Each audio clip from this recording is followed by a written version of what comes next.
Bismillahirrahmanirrahim. Innal hamdalillah nahmaduhu wa nasta'inuhu wa nastaghfiruh wa na'udzu billahi min syururi anfusina wa min sayyiati a'malina. May yahdihillahu fala mudhillalah wa may yudlilhu fala hadiyalah. Asyhadu an la ilaha illallah wahdahu la syarikalah wa asyhadu anna Muhammadan abduhu wa rasuluh. Allahumma salli wa sallim ala rasulika wa habibika Muhammad ibn Abdillah wa ala alihi wa sahbihi wa mawalah, amma ba'du. Dumateng ngarsanipun para sepuh bini sepuh ingkang satuhu kinurmatan, dumateng ngarsanipun Bapak Haji Nasihin ingkang tansah kawula hormati, dumateng ngarsanipun sedaya para rawuh kakung miwah putri ingkang minulya, kepada segenap keluarga besar pimpinan cabang Muhammadiyah Pekajangan yang saya hormati, kepada segenap keluarga besar pimpinan cabang dan ranting baik Muhammadiyah maupun Aisyah yang saya hormati, kepada segenap Bapak Ibu yang hadir di tempat ini, dari saudara-saudara kita dari Muhammadiyah maupun Nahdlatul Ulama yang saya hormati, rekan-rekan Kokam dan juga Ansor yang saya hormati, demikian pula kepada segenap adik-adik dari mana tadi penampilannya? Dari SD Muhammadiyah 2 Pekajangan yang kami sayangi. Pertama-tama kita panjatkan puji dan syukur kehadiran Allah Subhanahu wa taala. Alhamdulillah di kesempatan malam ini kita semua dalam keadaan sehat. Bapak Ibu semua sehat ya? Alhamdulillah. Alhamdulillah di sini semuanya sehat. Kenapa semuanya sehat? Karena salah satunya yang paling penting adalah berkah rahmat dari Allah. Yang kedua, saya melihat suguhannya ini sehat. Gedang godok. Kenapa? Kemudian kalau di sini pohong, kalau kami di Jogja telo. Kemudian apa lagi itu? Nah, tales, kacang. Ini semua adalah makanan yang sehat. Perlu dibudayakan hidup sehat. Sehingga ketika kita makanannya sehat, insya Allah juga nanti yang lain ikut sehat. Karena kita sekalian diminta untuk ikhtiar sehat, bukan hanya sehat badan, tapi juga sehat akal, juga yang paling penting adalah sehat iman. Bapak Ibu, kita bersyukur kepada Allah. Di kesempatan ini kita sudah menyaksikan bersama masjid yang ada di tempat ini. Alhamdulillah, ketika menatapnya, ketika melihatnya, ini adalah harapan baru bagi kita sekalian. Harapan untuk bisa memakmurkan masjid ini, lahan bagi kita untuk terus bisa istiqomah. Karena masjid ini yang paling berat yang pertama adalah memulai. Tetapi sejak kita memulai, maka di situ masih ada tugas panjang yang perlu kita jalankan. Karena tidak boleh terhenti setelah dimulai. Adapun yang kedua, setelah bersyukur kepada Allah, salawat dan salam semoga tercurah pada Nabi kita, Nabi Muhammad Sallallahu Alaihi Wasallam. Saya tadi mendengar Ananda dari SD Muhammadiyah membacakan satu hadis. Hadisnya banyak yang terkait dengan ini. Al-bakhilu min ummati, orang yang pelit dari umatku, kata Ananda tadi, man dzukirtu indahu walam yusall alayya, orang yang ketika disebut nama Nabi tidak mengucapkan sholawat kepadanya. Maka kita supaya tidak termasuk orang yang pelit dan mudah-mudahan termasuk kelak yang mendapatkan syafaatnya, maka bisa kita galakkan, kita semarakkan untuk bisa mengucap salawat kepada beliau setiap disebut namanya. Maka saya ulang sekali lagi, mudah-mudahan salawat dan salam tercurah kepada Nabi kita, Nabi Muhammad Sallallahu Alaihi Wasallam. Dan beliau memberikan kabar gembira kepada kita, man shalla alayya, barang siapa yang mengucap salawat untukku, kata Nabi Sallallahu Alaihi Wasallam, Allah Subhanahu Wa Taala akan memberikan salawat rahmat kepadanya sebanyak 10 kali. Kita membaca sekali, ternyata kita mendapatkan 10. Kemudian juga warufi'alahu asyru darajat. Ketika kita mengucap sholawat sallallahu alaihi wasallam, akan diangkat 10 derajat. Pahala kita akan ditambah, bukan 1, tapi berapa? 10. Padahal ucapan ini ucapan yang ringan, sekedar mengucap sallallahu alaihi wasallam. Kabar gembira berikutnya, wa huttat anhu asyru hutayab. Setiap kita mengucap salawat, 10 dosa kita akan dihapuskan. Bapak Ibu yang hadir di sini, ada yang tidak punya dosa? Boleh tunjuk jari? Yang mana ya? Tidak ada? Mbak MC? Oh iya, baik. Maka satu kabar gembira, ketika kita mengucap sholawat, maka 10 dosa dihapuskan. Dan beliau juga mengabarkan wahalat li syafaati, dan kelak akan mendapatkan syafaat dari Nabi Shallallahu Alaihi Wasallam. Baik, yang ketiga, setelah yang pertama tadi puji syukur kepada Allah, yang kedua adalah salawat dan salam, yang ketiga kami mengucapkan terima kasih, matur nuwun, jazakumullahu khairan katsira kepada segenap Bapak Ibu hadirin yang memberikan kesempatan kepada kami untuk menyampaikan beberapa patah kata. Sebelumnya, nanti kalau kami dalam menyampaikan ada yang kurang pas, alhamdulillah sudah hadir di sini para senior kita. Ada Bapak dari pimpinan cabang, pimpinan ranting, ada guru TPA, ada takmir masjid yang sudah lebih dulu, yang sudah lebih lama belajar Quran, yang sudah lebih dulu, lebih lama, lebih senior di dalam mengaji ilmu agama. Maka jangan sungkan-sungkan untuk dikoreksi, untuk diluruskan kalau ada yang keliru. Karena kita hidup di dunia ini salah satunya adalah perintah Allah, wa tawasau bil haqqi wa tawasau bis sabar. Saling menasihati dalam kebenaran dan saling menasihati dalam kesabaran. Dan salah satu cita-cita mulia ketika berdirinya masjid, salah satunya agar semua bisa berkumpul bersama di dalam masjid. Untuk apa? Untuk wa tawasau bil haqqi wa tawasau bis sabar. Saling menasihati dalam kebenaran dan menasihati dalam kesabaran. Bapak Ibu, sampai berdirinya masjid ini, saya yakin ada banyak kontribusi, ada banyak peran dari Bapak Ibu sekalian. Karena memang kita sebagai seorang muslim diajarkan, di antara pilar budi pekerti itu adalah badlun nada. Badlun nada itu adalah berkontribusi. Berkontribusi itu apa? Berperan. Jadi saya yakin semua Bapak Ibu di sini punya perannya masing-masing. Maka masjid ini bukan milik siapa-siapa, tapi milik kita semua. Semuanya punya peran, dan peran Bapak Ibu masih perlu dilanjutkan untuk dapat mengisinya dengan sholat berjamaah 5 waktu. Kenapa? Karena badlun nada itu adalah menjadi manusia khairun nas anfa'uhum linnas, sebaik-baik manusia yang paling bermanfaat bagi yang lainnya. Maka Bapak Ibu, satu kabar gembira bagi Bapak Ibu yang ikut urun Tenogo, yang ikut urun Bondo, yang ikut urun Dongo, dan urun-urun yang lainnya. Bapak Ibu preso urun nggih? Apa itu urun?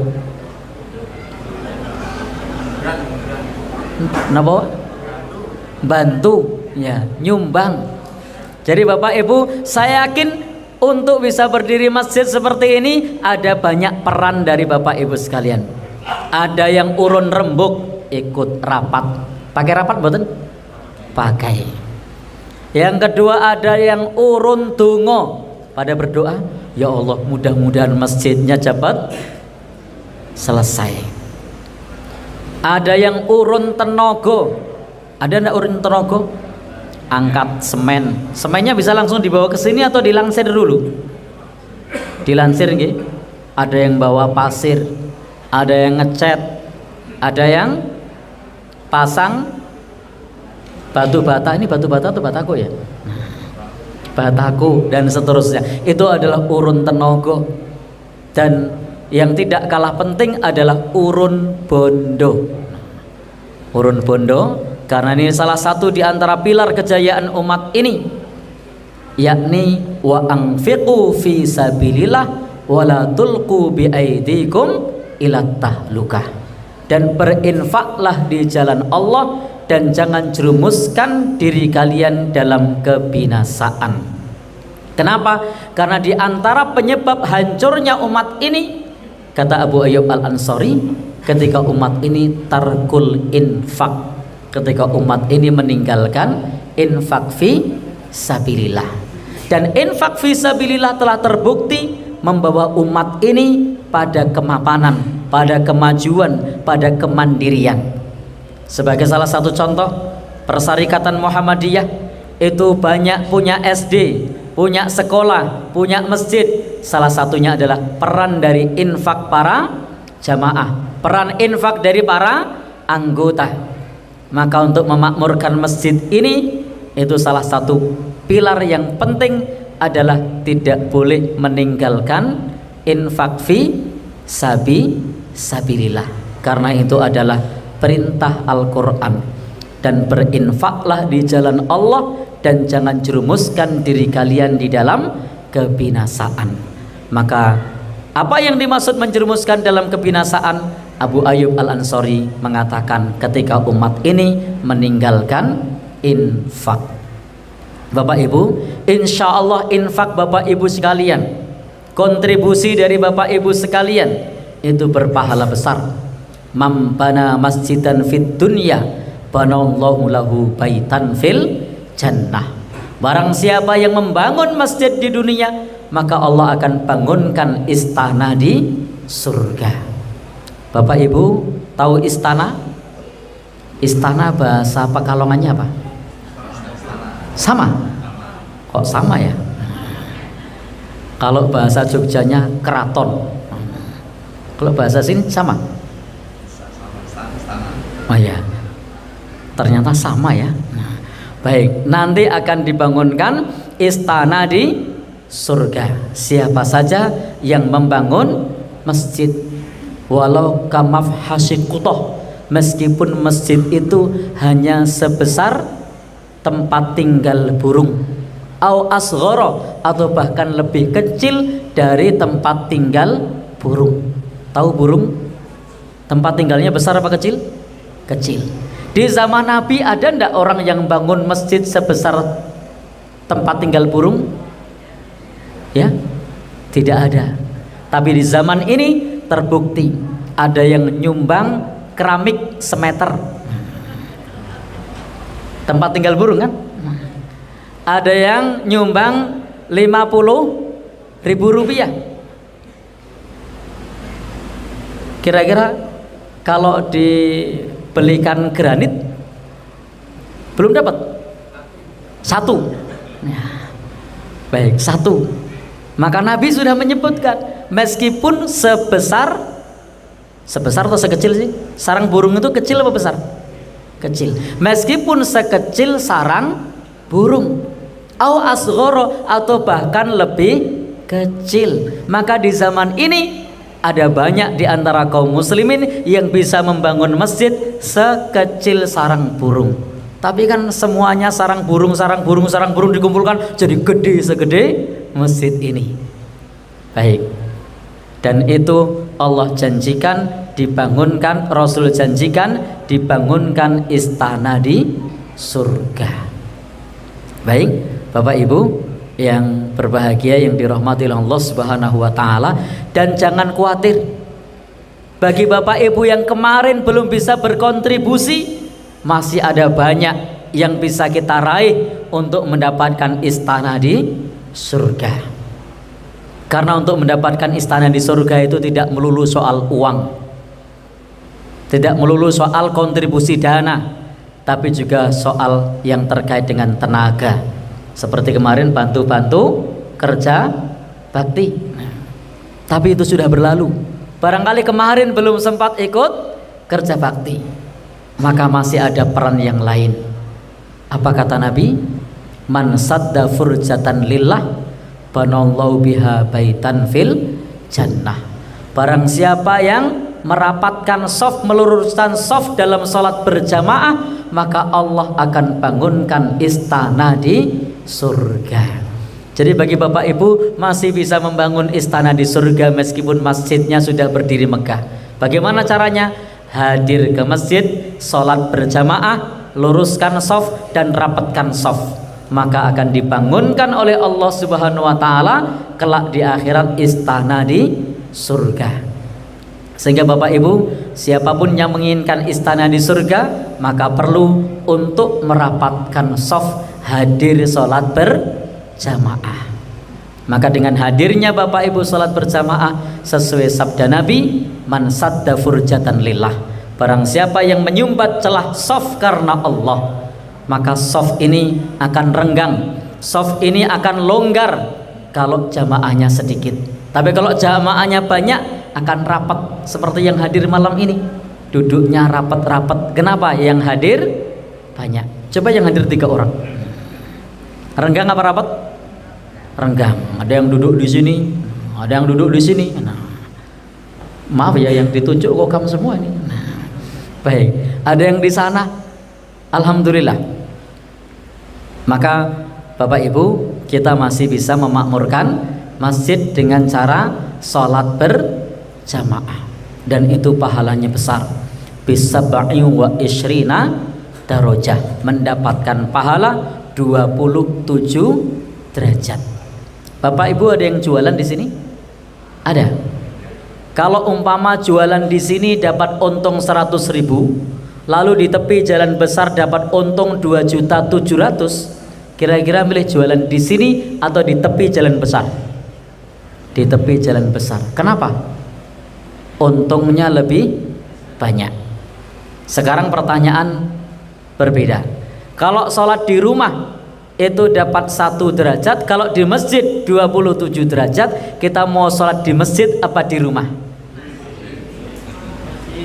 Kok ragu-ragu jawabnya? Di masjid. Maka insya Allah ketika kita sholat di masjid, kita akan mendapatkan pahala berapa? 27 derajat. Itu keutamaan ketika kita memakmurkan masjid dengan cara hadir sholat berjamaah. Dan inilah yang dicontohkan oleh Nabi Shallallahu Alaihi Wasallam dahulu, bahwa masjid itu sebagai pusat peradaban, masjid itu sebagai pusat pertemuan masyarakat, masjid itu sebagai pilar untuk membangun ukhuwah persaudaraan. Di masjid kita bisa bertemu, di masjid kita bisa bermusyawarah, di masjid kita bisa saling sapa dengan yang lainnya. Coba kita lihat bagaimana Rasul ketika baru datang dari kota Mekah ke Madinah, saat tiba di Kuba, apa yang beliau bangun pertama? Masjid. Dan masjid ini sekarang dikasih nama masjid. Masjid ini tidak ada namanya, tapi karena tinggalnya di Kuba, maka disebut Masjid Kuba. Lalu beliau kemudian pindah di kota Madinah. Ketika di situ kemudian beliau membangun masjid, karena masjid ini miliknya Nabi, yang bangun Nabi, disebut Masjid Nabawi. Jadi Bapak Ibu, beliau mengawali dengan membangun masjid. Maka ini satu harapan besar, dengan membangun masjid ini kita bisa meneladani Nabi Shallallahu Alaihi Wasallam menjadi pusat peradaban umat, menjadi pusat untuk masyarakat berkumpul, bermusyawarah, berembuk dan bekerja sama. Karena ketika kita hadir di masjid, maka tidak peduli apa pangkatnya, tidak peduli apa jabatannya, kalau datang terakhir dia tetap di belakang. Semuanya sederajat. Inna akramakum indallahi atqakum. Sesungguhnya yang paling mulia di sisi Allah adalah orang yang paling bertakwa kepada Allah Subhanahu wa ta'ala. Barangkali Bapak Ibu ada ibu-ibu yang memilih sholat di rumah. Jangan khawatir, karena ketika kita sholat di rumah pun juga bisa mendapatkan istana di surga. Karena yang dianjurkan sholat berjamaah itu bapak-bapak atau ibu-ibu? Bapak-bapak. Kalau ibu-ibu boleh apa tidak? Boleh. Jadi jangan sampai nanti ibu-ibu tidak boleh. Ibu-ibu boleh. Bahkan Nabi melarang seorang suami melarang istrinya. La tamna'u ima Allah. Janganlah kalian melarang. Jadi Nabi menasihatkan para sahabat agar tidak melarang perempuan hadir di masjid selama masjid itu masih muat, selama hadir di masjid itu tidak mengundang fitnah, selama ketika hadir di masjid itu masih ada tempatnya, tidak mengundang fitnah, maka diizinkan oleh suaminya, maka hadir di masjid bagi perempuan itu tidak dilarang. Jadi Bapak Ibu, ibu-ibu pun bisa memakmurkan masjid. Tapi kalau ternyata di rumah masih dapat amalan yang lain, yang dapat istana di surga, apa yang bisa dilakukan? Ummu Habibah pernah berkata, apa kata beliau?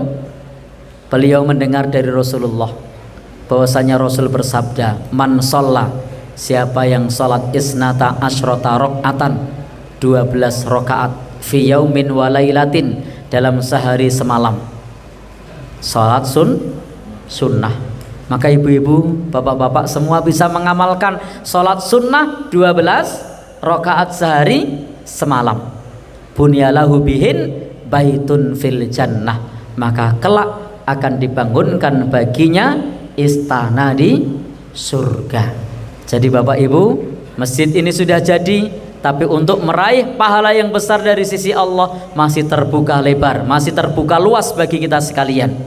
Contohnya tadi bisa hadir sholat berjamaah, bisa pula kita sholat sunnah 12 rakaat sehari semalam, maka masih bisa mendapatkan istana di surga. Bapak Ibu, terkait memakmurkan masjid, Nabi SAW pernah berpesan kepada kita sekalian. Apa pesannya? Beliau mengajarkan kepada kita, la taqumus sa'ah, hari kiamat itu tidak akan terjadi hatta yatabahan nas fil masajid, sampai manusia bermegah-megahan dan bermewah-mewahan di dalam membangun masjid. Maka Nabi pada saat itu berkata, di antara indikator tanda hadirnya hari kiamat itu segera datang kalau manusia sudah bermegah-megahan membangun masjid, wala ya'murunaha illa qalila, dan tidak memakmurkannya kecuali sedikit. Nah, maka Bapak Ibu, waktulah yang akan menjawabnya. Apakah kita termasuk yang ketika membangun masjid ini, yang megah ini, kita dapat memakmurkan masjid ini, atau hanya sedikit yang memakmurkan? Pripun Bapak? Monggo. Maka mudah-mudahan kita tidak termasuk orang yang sedikit, karena kalau hanya sedikit yang memakmurkannya, ini adalah pertanda yang disabdakan oleh Nabi. Maka hendaknya kita bisa memakmurkan masjid ini sebagaimana kita bisa membangun masjid ini. Maka di antara bentuk memakmurkannya, Al-Quran telah mengingatkan kepada kita bahwa orang yang memakmurkan masjid ini adalah orang yang beriman kepada Allah dan hari akhir. Innama ya'muru masajidallah man amana billahi wal yaumil akhir. Sesungguhnya orang-orang yang memakmurkan masjid-masjid Allah adalah orang yang beriman kepada Allah dan hari akhir. wa aqamas shalah, dan orang yang mendirikan salat, kemudian wa ataz zakah, dan orang yang menunaikan zakat, walam yakhsha illallah, dan orang yang tidak takut melainkan hanya kepada Allah Subhanahu wa ta'ala. Maka kita bisa menjadikan masjid ini sebagai pusat peradaban untuk membimbing manusia agar tidak takut kecuali kepada Allah. Maka Rasul dulu di dalam memakmurkan masjid itu memberikan pendidikan yang pertama dan utama adalah menanamkan rasa takut kepada Allah, menanamkan tauhid. Maka beliau sejak di Mekah, ketika di Mekah selama 13 tahun, yang beliau tanamkan adalah tauhid, hanya takut kepada Allah Subhanahu wa ta'ala. Jangan sampai sebagaimana yang difirmankan oleh Allah, banyak manusia yang yastakhfuna minan nas wala yastakhfuna minallah, bersembunyi dari pandangan manusia tapi tidak mampu bersembunyi dari pandangan Allah Subhanahu wa ta'ala. Kenapa? Karena tauhidnya rapuh. Dia bisa bersembunyi dari pandangan manusia tapi tidak bisa bersembunyi dari pandangan Allah. Sahabat Ali bin Abi Thalib pernah berkata, banyak di antara manusia yang mengaku menjadi musuh setan di tengah keramaian, tetapi ternyata menjadi musuh setan pada saat sendirian. Di tengah keramaian mengaku jadi musuh setan, tapi saat sendirian bermaksiat kepada Allah Subhanahu wa ta'ala dan menjadi temannya setan. Kenapa? Karena tidak ditanamkan rasa takut kepada Allah. Maka lihatlah ayat tadi, ayat tentang memakmurkan masjid. Yang dianjurkan di situ apa? Agar kita semua orang-orang yang memakmurkan masjid itu orang yang walam yakhsha illallah, yang tidak ada yang ditakuti melainkan Allah Subhanahu wa ta'ala. Menanamkan mental terlebih dahulu, menanamkan tauhid terlebih dahulu, karena dengan tauhid yang benar, mental yang benar, maka kita dapat bertahan lama di dalam memakmurkan masjid. Tetapi Bapak Ibu, ketika kita memiliki tauhid yang benar, mental yang benar, itu juga perlu bersama-sama, tidak bisa sendirian. Perlu wa ta'awanu 'alal birri wat taqwa, tolong menolong dalam kebaikan dan takwa, tidak bisa sendirian. Maka Bapak Ibu, yang pertama adalah bangun tauhid kita kepada Allah Subhanahu wa ta'ala. Yang kedua adalah bagaimana kita bisa membangun pilar hablum minan nas, karena sayap takwa itu ada dua.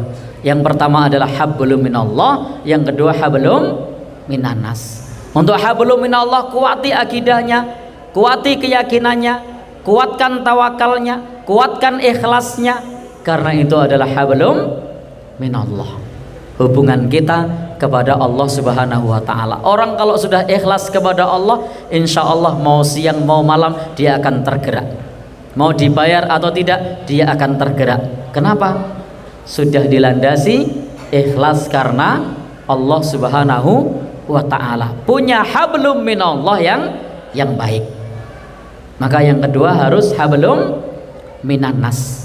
Lihatlah, Al-Quran telah mengajarkan kepada kita pentingnya hablum minan nas, pentingnya kita memahami lingkungan sekitar yang terkait dengan sosial. Dan begitu pula Rasul mengajarkan memberikan contoh dan keteladanan. Maka pentingnya masjid itu hadir di tengah-tengah masyarakat yang sedang kesulitan. Masjid itu hadir di tengah jamaahnya yang sedang kerepotan. Kenapa? Karena Allah Subhanahu wa ta'ala mengajarkan kepada kita melalui lisan Rasulnya, wallahi la yu'minu, wallahi la yu'minu, wallahi la yu'minu, demi Allah tidak beriman, demi Allah tidak beriman, demi Allah tidak beriman. Maka para sahabat bertanya, siapakah mereka wahai Rasulullah, orang yang tidak beriman? Maka pada saat itu Rasul bersabda, orang yang tidak beriman itu orang yang dirinya dalam keadaan lapar, sementara orang yang dirinya dalam keadaan kenyang, sementara tetangganya dalam keadaan lapar. Maka Bapak Ibu, ketika kita Mengelola masjid tidak hanya orientasinya pada pembangunan fisik, tapi juga perlu memperhatikan terkait masalah sosial. Allah Subhanahu wa taala bahkan menurunkan surat Al-Maun, surat yang menjadi spirit bagi Kiai Haji Ahmad Dahlan ketika mendirikan Persyarikatan Muhammadiyah. Surat Al-Maun ini berbicara tentang masalah sosial, berbicara tentang masalah siapakah orang yang mendustakan agama. Dan Bapak Ibu perlu ketahui, surat Al-Maun tidak turun di Madinah, tapi turunnya di mana? Di Mekah. Padahal di Mekah itu ada masalah yang sangat urgent yang terkait dengan penyembahan berhala, yang terkait dengan perjudian, yang terkait dengan apa lagi? Ya, perzinaan. Itu sudah biasa di Mekah, tapi Islam sudah memperhatikan masalah sosial. Apa yang diperhatikan di situ? Ara'aital ladzi yukadzibu biddin. Tahukah kamu siapa orang yang mendustakan agama? Al-Quran tidak menjawab yang menyembah berhala, padahal pada saat itu masyarakat di sekitar Nabi adalah para penyembah berhala. Al-Quran tidak mengatakan orang-orang yang berjudi, padahal pada saat itu masyarakat masih kental dengan perjudian. Al-Quran tidak menjawab orang yang minum minuman keras, padahal pada saat itu hampir di setiap rumah-rumah penduduk di Mekah itu mereka punya minuman keras. Bukan hanya 1 botol 2 botol, tapi mereka punya minuman keras 1 gentong 2 gentong. Tahu gentong? Gentong apa di sini? Nah, sama ya? Saya pikir kalau beda itu berarti sama ya, pantai selatan sama pantai utara. Baik, jadi bukan hanya 1 botol 2 botol, tapi 1 gentong 2 gentong. Tetapi ketika Allah berfirman, tahukah kamu siapa yang mendustakan agama? Al-Quran tidak menjawab orang yang minum minuman keras. Padahal jika dijawab dengan itu, maka jawaban untuk saat itu sangat relevan, karena orang-orang masih pada minum minuman keras. Jika dijawab oleh Al-Quran orang-orang yang kumpul kebo, maka pada saat itu adalah jawaban yang sangat relevan. Tetapi apa jawaban Al-Quran? Jawabannya bagaimana? Ayat berikutnya, ara'aital ladzi yukadzibu biddin fadzalikal ladzi yad'ul yatim. Maka orang yang mendustakan agama itu adalah orang yang menghardik anak yatim. Sosial. Maka kita sebagai orang yang beriman kepada Allah, yang tidak mendustakan agama, yang memakmurkan masjid, perlu punya peran aktif untuk memperhatikan lingkungan sosial, sehingga anak-anak yatim kerasan di masjid. Kemudian Al-Quran mengatakan apa? Wala yahuddu ala ta'amil miskin, dan tidak menganjurkan untuk memberi makan orang miskin. Padahal Bapak Ibu, saat itu Al-Quran turun di Mekah, saat kondisinya sebagaimana tadi yang kita sampaikan, tapi Al-Quran sudah mengajarkan kepada kita untuk menyantuni fakir miskin, sudah mengajarkan kepada kita untuk memperhatikan lingkungan sekitarnya. Maka demikianlah Rasul Shallallahu Alaihi Wasallam mengajarkan kepada kita pentingnya arti kepedulian terhadap lingkungan sosial. Maka masjid itu bukan saja kita beribadah yang sifatnya hablum minallah, tapi juga ibadah yang sifatnya hablum minannas. Dana infak masjid tidak hanya untuk membuat bangunannya megah, tapi juga untuk ngopeni jamaah, tapi juga untuk bisa memperhatikan lingkungan sekitarnya. Pelayanan kesehatan, apalagi selain pelayanan kesehatan yang sudah berjalan, santunan yatim piatu, ada lagi khitanan masal, ada lagi apa boleh mbak? Ya, mbaknya belum tahu khitanan masal. Oh tahu ya, baik, khitanan masal. Ada lagi yang lain?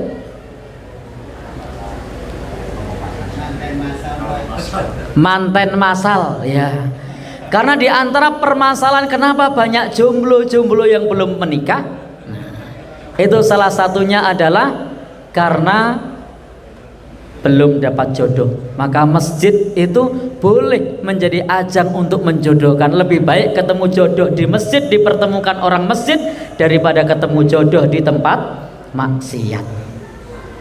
Jadi tidak mengapa takmir masjid ngelihat, oh jamaah ini belum nikah, jamaah itu belum menikah, ditakoni umurmu piro? 40. Kok urung rabi ngopo karepmu piye? Urung entuk Pak. Lah kae lho kaya urung nikah, tak temoke gelem ora? Izin Pak, ya temoke. Kalau semuanya sepakat, nikahkan. Baik.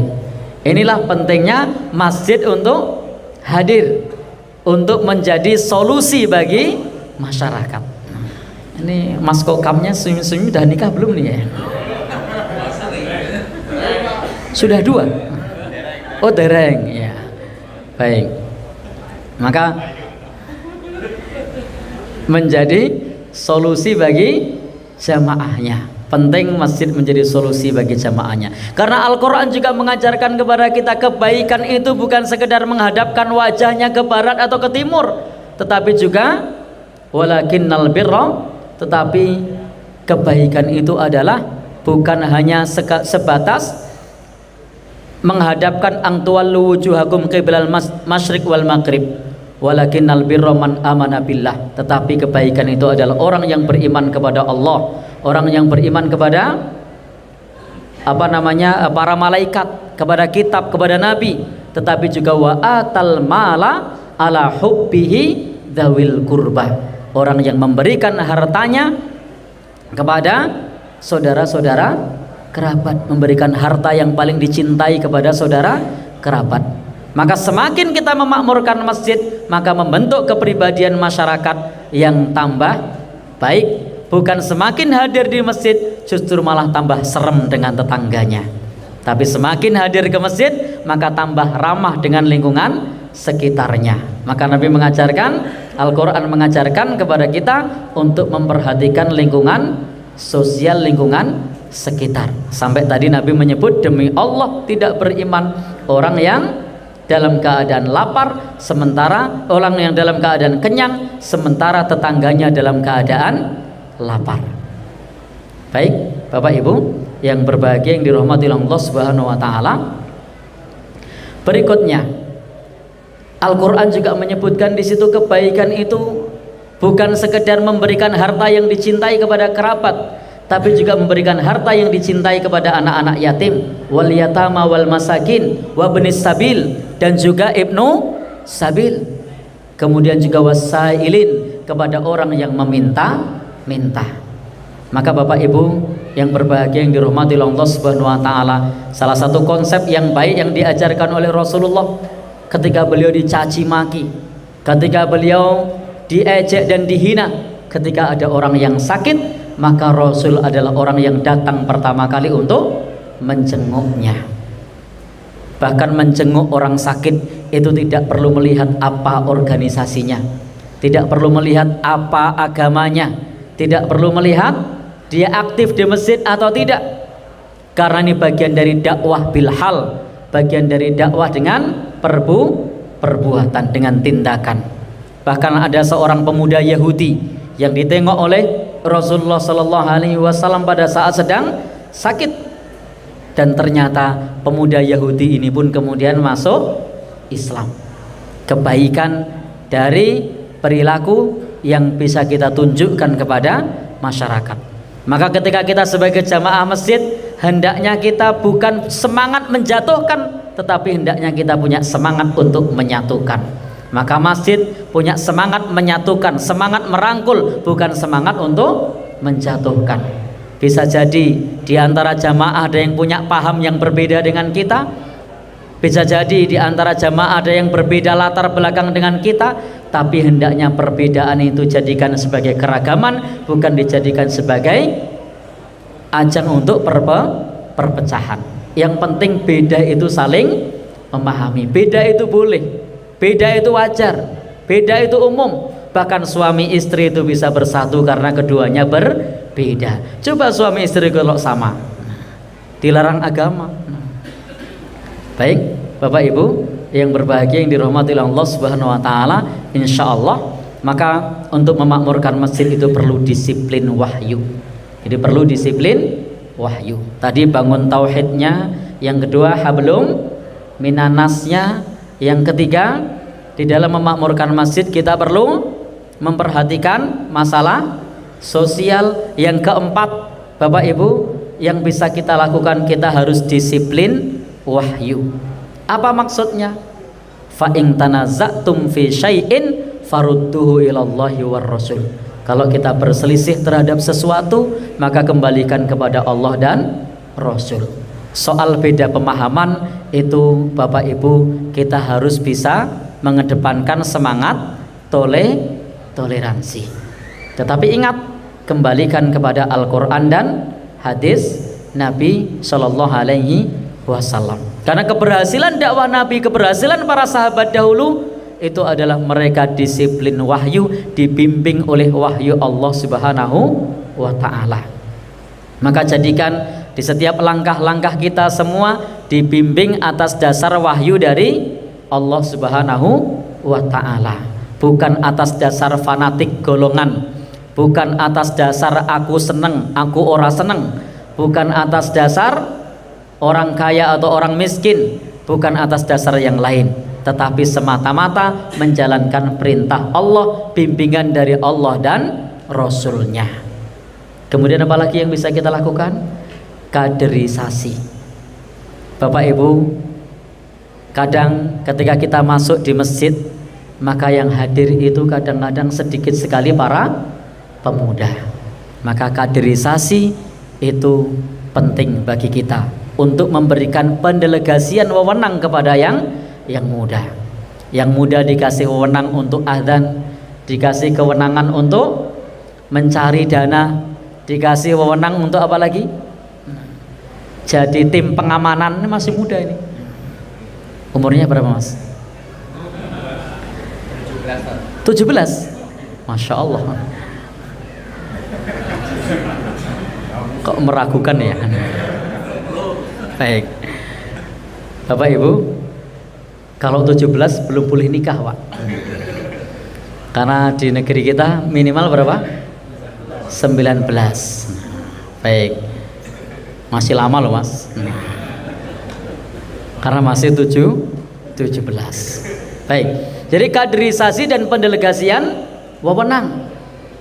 Maka tidak mengapa ketika di bulan Ramadan yang muda dikasih tugas untuk menjadi MC. Alhamdulillah ini MC-nya masih muda, dari NA, bukan? Oh bukan, masih muda. Yang lain yang masih muda yang mana ya? Ya kokamnya masih muda, yang belakang ada?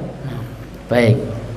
Intinya Bapak Ibu, anak-anak muda itu perlu direkrut, perlu diajak, perlu dilibatkan, perlu diberi tugas. Karena kadang mau datang itu kalau tidak ada tugas saya mau ngapain? Sehingga ketika ada tugas itu anak muda akan tertantang. Bapak Ibu, dengan diberikan tugas maka anak muda merasa punya tanggung jawab. Tetapi ketika hadir di masjid tidak ada tugas, keluntang-keluntung, apa lagi? Selain keluntang-keluntung, pelongo. Besok lagi mau hadir ke masjid kok tidak ada tugas ya. Maka perlu dikasih tugas di jadwal piket. Apalagi selain jadwal piket, di jadwal bersih-bersih, di jadwal adzan, apalagi di jadwal imam. Bapak Ibu, kadang-kadang di satu masjid itu imamnya tidak pernah ganti, itu satu nilai plus ketika ada imam tetap. Kenapa? Dia bisa menyatukan jamaah. Tapi juga di situ ada kelemahan, mandeknya kaderisasi. Maka Bapak Ibu, tidak mengapa kaum yang sepuh, kaum yang tua memberikan kewenangan kepada yang muda untuk menjadi imam. Tidak perlu setiap hari, tapi bisa dijadwalkan pada hari-hari tertentu. Tidak hanya hari-hari tertentu, bisa pula pada saat Ramadan, khususnya pada saat sholat-sholat sunnah, itu bisa dijadwalkan pada generasi-generasi muda. Karena kelak orang-orang yang akan mendapatkan naungan Allah pada hari tiada naungan kecuali naungan Allah adalah orang yang qalbuhu mu'allaqum bil masajid, orang yang hatinya itu terkait dengan masjid, itu dapat naungan Allah pada hari tiada naungan kecuali naungannya. Bahkan orang-orang yang dia berjalan menuju masjid di waktu yang gelap gulita itu diberikan kabar oleh Allah binurit tam, dengan cahaya kesempurnaan pada hari kiamat. Maka siapapun yang menginginkan cahaya kesempurnaan pada hari kiamat, maka hatinya harus gandrung ke masjid, dan itu perlu diberi manajemen dan organisasi yang baik. Kenapa? Karena salah satu nasihat yang baik dari sahabat Ali, al-haqqu bilan nidham yaqlibuhul batil bin nidham. Suatu kebenaran yang tidak diorganisasi dengan baik dapat dihancurkan oleh kebatilan yang diorganisasi dengan baik. Maka organisasi di masjid itu penting. Ada organisasi kepemudaan, ada organisasi muslimah, ada organisasi sayap-sayap yang lainnya yang ada di masjid. Ada yang terkait dengan santunan fakir miskin, ada yang terkait dengan sarana prasarana, dan semuanya menjalankan sesuai dengan tugasnya masing-masing. Baik Bapak Ibu, semua ibarat puzzle, punya perannya sendiri-sendiri, dan penting bagi kita untuk bisa saling mengingatkan. Kenapa? Karena kadang roda organisasi itu tidak bisa berjalan karena tidak ada semangat untuk saling mengingatkan. Dan ketika diingatkan, maka kita tidak boleh sakit hati. Kadang-kadang diingatkan, kok tidak pernah datang, malah mutung, tidak usah datang sekalian. Maka alhamdulillah ketika saudara kita mengingatkan, itu artinya saudara kita sedang peduli, saudara kita sedang menyayangi kita, karena saudara kita mengingatkan kita. Bapak Ibu yang berbahagia yang dirahmati oleh Allah Subhanahu wa taala, insyaallah, jadi di dalam memakmurkan masjid yang diajarkan oleh Nabi kita Shallallahu Alaihi Wasallam itu beliau memberikan contoh langsung bagaimana mengajak kepada atau dekat kepada para pemuda. Maka di antara para pemuda yang dekat dengan Rasulullah adalah sahabat Ibnu Abbas, sahabat Ibnu Umar, sahabat Ibnu Zubair, itu adalah para pemuda. Ada Zaid bin Sabit, itu adalah para pemuda. Ali bin Abi Thalib, itu adalah para pemuda. Mereka dekat dengan Rasulullah, mereka dekat dengan masjid. Bahkan sahabat Ibnu Umar itu sering menceritakan bahwa saat malam tiba mereka tidak pulang ke rumah, tapi mereka tidur di masjid. Maka jadikan para pemuda, jadikan anak-anak itu kerasan tinggal di masjid. Kadang masjid itu tidak ramah kepada para pemuda, tidak ramah kepada anak, sehingga ketika anak hadir di masjid itu tiba-tiba sudah dimarahin. Kalau cuma rame saja, tidak usah ke masjid, sana ke kampung sebelah. Kira-kira besok anaknya mau hadir lagi enggak? Tidak mau. Tetapi ketika kemudian anak-anak ini diberikan ruang, kita bisa ramah kepada anak muda. Bahkan tidur di masjid pun saat itu diizinkan oleh Rasulullah Shallallahu Alaihi Wasallam. Rasul mengizinkan para pemuda, sebagaimana yang diceritakan oleh sahabat Ibnu Umar yang sering tidak pulang ke rumah tapi tidurnya di masjid. Tentu sebagaimana nasihat Nabi di dalam memakmurkan masjid itu bukan hanya sekedar membangun masjid, tetapi wa antunadzofa, tapi juga mau membersihkan masjid. Tinggal dikasih pengertian boleh tidur di masjid, tapi nanti dibereskan kembali, diberi tanggung jawab. Sebagaimana sabda Nabi wa antunadzofa, di antara bentuk memakmurkan masjid adalah masjid itu dibersihkan. Karena kalau masjidnya bersih, insya Allah akan kerasan tinggal di masjid. Bukan hanya tunadzofa, tapi Nabi juga menganjurkan untuk diberikan wewangian. Itu yang disarankan oleh Nabi kita Shallallahu Alaihi Wasallam. Dan jangan sampai kita sebagai tugas orang yang bersih-bersih masjid itu kemudian kita merasa hina. Saya cuma tukang sapu masjid. Tapi ingat, itu pahalanya besar di sisi Allah Subhanahu wa ta'ala. Membuat orang-orang ketika berjamaah di masjid, ketika hadir di masjid, dia menjadi nyaman. Bapak Ibu, Karena itu Rasul Shallallahu Alaihi Wasallam banyak mengajarkan kepada kita, menegur para sahabat Rasulullah, tapi dengan bahasa yang ramah. Jadikan masjid itu aman kepada siapapun, sehingga ketika ada orang yang saat itu pipis di masjid sekalipun, apakah Rasul marah-marah dengan yang pipis di masjid? Rasul tidak marah. Para sahabat saat itu hendak menghardiknya, tetapi kemudian Rasul Shallallahu Alaihi Wasallam memberikan nasihat dengan lemah lembut dan tetap membiarkan pipis di masjid. Jadikan masjid itu masjid yang ramah kepada masyarakat, masjid yang aman bagi semua orang. Bapak Ibu, kira-kira di tempat ini ada orang yang tiba-tiba datang lalu pipis di pojok masjid. Nah, kita apakan kira-kira?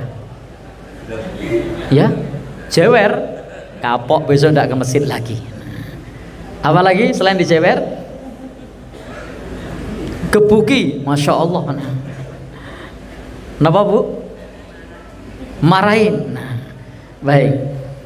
Maka Nabi pada saat itu tidak memarahinya, Nabi saat itu tidak memukulnya, justru Nabi membiarkan orang tersebut pipis sampai selesai. Nah, Nabi membiarkan orang tersebut pipis sampai selesai, kemudian memerintahkan kepada sahabat untuk menyiram dengan seember air untuk menghilangkan najis. Jadi Nabi Shallallahu Alaihi Wasallam saat itu sangat solutif, berpikir bagaimana memberi solusi. Maka pola pikir kita bukan mencari masalah, pola pikir kita bukan mempermasalahkan, tapi hendaknya kita punya pola pikir untuk menjadi solusi atas permasalahan yang ada. Maka Nabi menyarankan disiram dengan seember air. Kemudian beliau menjelaskan tentang fungsi masjid, sehingga masjid itu aman bagi semua orang, sehingga orang yang datang itu akan merasa nyaman. Dan Bapak Ibu, masjid juga menjadi pusat untuk menuntut ilmu. Di masjid Nabi dulu ada para ahlus suffah. Ahlus suffah itu orang yang biasa tidur di emperan Masjid Nabawi. Jadi tidurnya tidak di ruang utama, tapi tidurnya di, kalau di sini apa? Yang depan apa namanya? Serambi atau teras, satu yang di sebelah. Nah, maka mereka semua itu adalah orang-orang yang tidur di emperan masjid, yang tidur di teras masjid. Mereka tidak punya rumah, tetapi mereka disantuni oleh para tetangga. Ada 70 sahabat Ansor yang biasa memberikan makan kepada orang yang tidur di masjid. Jadi di masjid Nabi itu ada orang namanya ahlus suffah. Ahlus suffah itu orang-orang yang tidak mampu, yang belajar ilmu, menuntut ilmu kepada Nabi. Maka masjid dijadikan pusat untuk menuntut ilmu agama, dan orang-orang yang tidak mampu tetap belajar. Sementara di sana ada ahlut dusur. Ahlut dusur itu adalah orang-orang kaya. Maka orang-orang kaya inilah yang mensupport, yang memberikan makanannya, yang memberikan susu, yang memberikan dukungan kepada orang-orang ahlus suffah. Sehingga Bapak Ibu, di tengah masyarakat, masjid bisa menjadi fungsi untuk mempersatukan jamaah, untuk mempertemukan jamaah. Ada yang mampu untuk berinfak, ada yang mampu untuk mengelola dengan baik, ada yang mampu untuk bisa menyalurkannya. Sebagaimana dulu ada ahlud dusur dan ahlus suffah, ada orang kaya yang dia bisa menolong orang-orang ahlus suffah yang belajar ilmu agama kepada Nabi Sallallahu Alaihi Wasallam, sehingga masyarakat itu dipertemukan, diberdayakan sesuai dengan kemampuannya, potensinya masing-masing. Karena di dalam agama kita menjelaskan kepada kita bahwa liwali kulli wijahatun huwa muwalliha. Setiap orang itu punya kelebihannya masing-masing. Jadi setiap orang punya kelebihannya masing-masing. La tahtakir man dunaka fa inna likulli syai'in maziyah. Jangan merendahkan orang selainmu, karena setiap orang pasti punya kelebihan. Jadi punya potensinya masing-masing. Maka di setiap potensi tersebut bisa disatukan oleh takmir masjid. Maka Bapak Ibu, kenapa disebut innama ya'muru, memakmurkan? Karena masjid itu diharapkan membawa kemakmuran bagi warganya. Makmur dalam tauhid spiritualnya, makmur dalam hubungannya dengan tetangganya, makmur dalam finansialnya, dan makmur dalam hal-hal yang lainnya. Baik, Bapak Ibu yang berbahagia yang dirahmati oleh Allah Subhanahu wa taala, sehingga penting bagi kita untuk bisa menciptakan sinergi. Sinergi itu basa Pekalongannya apa ya? Kerja sama. Jadi masjid ini akan makmur kalau kita bisa bekerja sama, bukan sama-sama bekerja. Kadang kita di dalam satu masyarakat itu tidak bisa kerja sama meskipun sama-sama bekerja. Bahkan dalam ruang lingkup yang kecil saja itu bisa berantakan kalau kita tidak kerja sama. Suami istri itu yang baik adalah kerja sama, bukan sama-sama kerja. Tidur bersama, bukan sama-sama tidur. Gitu. Kira-kira kalau suami cuma sama-sama tidur apa manfaatnya? Kalau cuma sama-sama kerja apa manfaatnya? Maka disinilah pentingnya bekerja sama, bersinergi. Siapa yang menyatukan? Siapa yang perlu mendata? Yang perlu mendata, yang menyatukan adalah masjid. Menjadikan masjid sebagai pusat dan sentral bagi kegiatan masyarakat. Karena dulu Nabi bermusyawarah itu di Masjid Nabawi. Wasyawirhum fil amr, dan bermusyawarahlah kalian di dalam urusan kalian. Fa idza azamta fatawakkal 'ala Allah. Apabila kalian sudah berazam, bertekad, maka bertawakallah kepada Allah Subhanahu wa taala. Baik, Bapak Ibu, demikian yang saya sampaikan. Rasanya tidak bijak kalau berpanjang lebar. Saya sudah dilirik-lirik sama mbaknya ini. Harus segera selesai gitu. Tapi biasanya terus dikasih kode, dikasih kertas. 5 menit lagi gitu. Baik. Sampai di sini rasanya tidak bijak kalau kami berpanjang lebar. Pada prinsipnya setiap kontribusi kita di masyarakat itu akan mendapatkan pahala yang besar di sisi Allah Subhanahu wa taala. Karena di dalam agama kita, masjid ini hendaknya menjadikan kita pribadi yang ittaqillaha haitsuma kunta, yang bertakwa kepada Allah di mana saja kita berada. Wa'at bi sayyi'atal hasanata tamhuha, yang menjadikan kita mau berbenah, menutupi kesalahan yang lalu dengan kebaikan saat ini. Wa khaliqin nasa bi khuluqin hasanin, dan menjadikan kita bergaul dengan masyarakat dengan pergaulan yang baik. Billahi taufik wal hidayah. Demikian yang bisa saya sampaikan. Kalau ada tanya jawab dipersilahkan. Berhubung tidak ada, kita tutup. Saya hitung 3 kali. 1, 2, 3. Tidak ada. Tidak ada nggih? 1, 2, 3. Oh, tidak ada. Baik, monggo. Saya nderek mau doa atau mau tanya jawab. Baik, acara selanjutnya yaitu sesi tanya jawab. Kami membuka 2 penanya laki-laki dan 2 penanya perempuan.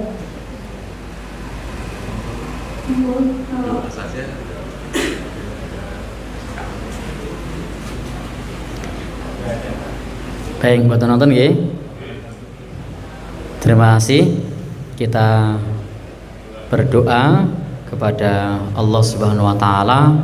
Mudah-mudahan masjid ini menjadi masjid yang makmur, adalah yang memakmurkan masjid, dan yang utama adalah bagaimana masjid itu jamaahnya bisa terus terjaga. Karena barang siapa yang menjaga sholat berjamaah, maka insya Allah pahalanya besar. Man sholat sub fi jama'atin, barang siapa yang sholat subuh berjamaah, faka'annama qiyamal lail kullah, seolah-olah pahalanya sholat malam sepanjang malam. Dan sholat subuh itu adalah cerminan jantung masyarakat muslim. Kalau jantungnya sehat, itu artinya sehat. Maka apa yang dilihat? Sholat subuhnya. Kalau sholat subuhnya ini ternyata tidak sehat, maka berarti juga sedang tidak sehat. Maka spiritual kita bisa dilihat masjidnya pada saat sholat subuh. Dan kejayaan umat ini akan tercapai kembali ketika sholat subuhnya sudah seperti sholat Jumat. Nah, alhamdulillah, insya Allah masjid ini sholat subuhnya sudah seperti sholat Jumat. Sudah seperti sholat Jumat belum? Sudah, sama-sama 2 rakaat. Baik, kita berdoa kepada Allah Subhanahu wa ta'ala. Mudah-mudahan langkah-langkah kita mendapatkan ridha